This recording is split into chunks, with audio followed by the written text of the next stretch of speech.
Dan yang kedua siapa? Allah sebut satu lagi, mereka yang mendustakan ayat Allah.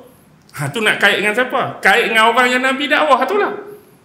Satu tu perihal Nabi tu. Nabi tu kata dia tu Nabi kan. Tepat? Cuma sini dia ada kelas dua benda. Satu nak cerita Nabi Muhammad, Nabi yang sebenar. Satu lagi, siapa akan berlaku zalim sekiranya dia mengaku-ngaku jadi Nabi. Tapi yang kedua tu, orang yang mendustakan ayat Allah macam kafir musyrikin Mekah, macam kamu ni lah. Dah kebenaran dia, aku ni memang dilantik oleh Allah, Nabi yang sungguh-sungguh, wahyu aku terima pun daripada Allah, sungguh-sungguh bacakan pada kamu, tapi kamu tak mau dengar juga.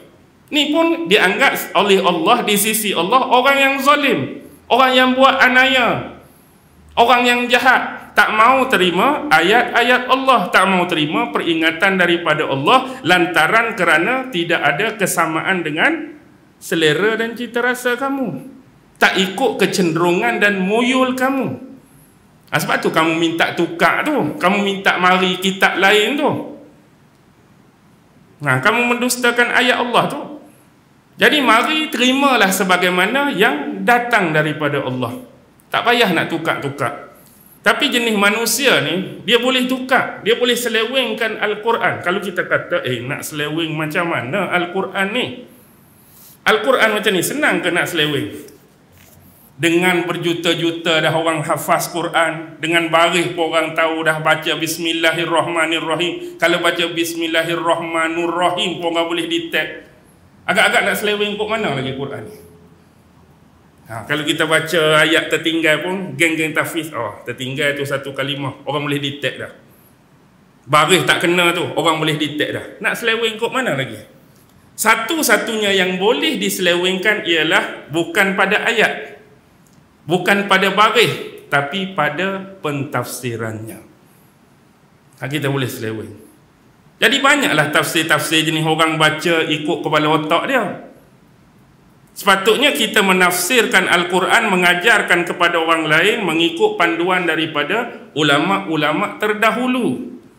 Sebab Al-Quran ni ditafsirkan dengan apa? Ditafsirkan dengan Al-Quran. Al-Quran ditafsirkan dengan sunnah ataupun hadis Nabi. Al-Quran ni ditafsirkan dengan kata-kata sahabat, orang yang pernah belajar dengan Nabi. Al-Quran ini ditafsirkan dengan kata-kata tabi'in, orang-orang yang pernah belajar dengan sahabat Nabi. Ditafsirkan dengan menggunakan bahasa Arab yang sebenar, bahasa Arab yang bersesuaian, mengikut kaedah nahwu dan sorafnya, balaghahnya. Itu yang kita kena baca. Tapi bila kita baca, sikit pun tak keluar perkataan ulama-ulama muktabar.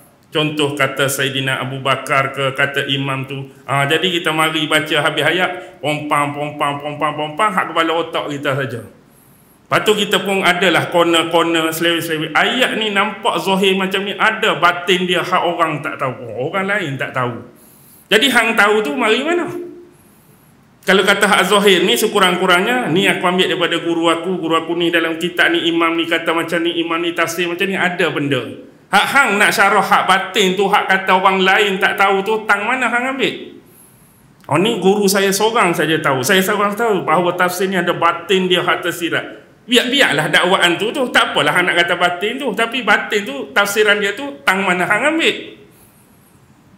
Ni tak boleh tahu, ni peringkat tinggi, makrifat tinggi, macam-macam. Jadi benda tu dah dapat diselewengkan. Faham tak? Nak seleweng benda hak asas ni tak boleh. Ataupun dulu kes orang nak tambah beberapa surah kan, surah Al-Iman, surah Al-Wasayah, boleh detect terus dah. Jadi kita pun tak termakan dengan dakwah tersebut. Sebab kita tahu dah surah Al-Quran dah 114, tak lebih tak kurang, mari surah tu, mari surah ni, dengan ayat tu ayat ni, orang buat tak tahu ya. Jadi hak boleh diselewengkan ialah bentuk makna dia, bentuk tafsiran ayat dia, syarah bagi tu boleh diselewengkan. Itulah kita harus memahami tafsir Al-Quran dengan sebaik-baiknya mengikut acuan yang sebenar. Kemudian Allah sebut, innahu la yuflihul mujrimun. Sesungguhnya tidak akan berjaya, tidak akan beruntung orang-orang yang berdosa. Maksudnya apa? Atas dua benda tadi, mengaku-ngaku diri jadi nabi atau rasul palsu, tu pun berdosa. menolak ayat-ayat Allah, menafikan ayat-ayat Allah, membangkang ayat-ayat Allah, ataupun klausa dia berdusta atas ayat-ayat Allah pun satu dosa. Jadi Allah kata tak berjaya, tak beruntung pun orang yang buat dosa tersebut. Kita tengoklah sejarah Musailamah. Berjaya tak hidup Musailamah? Berjaya tak? Boleh anggap berjaya tak Musailamah? Nak berjaya kok mana? Dia mati dibunuh. Patut ajaran dia ada legasi, ada warisan tak sampai hari ni?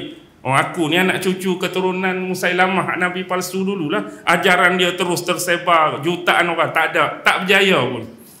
Patut hak kafir musyrikin Mekah mendustakan ayat Allah ni berjaya tak? Sebahagian besar hak lawan tu lingkup perang Badar lagi. Perang Uhud pula mati, perang Ahzab pula hilang.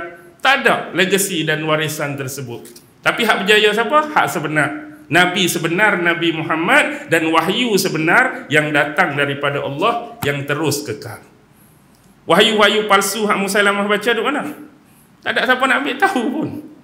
Allah habaklah jelas. Tak akan berjaya, tak akan beruntung orang yang berdosa, buat penipuan dan pendustaan terhadap Allah dan ayat-ayat dia. Nothing. Cannot brain lah kita kata.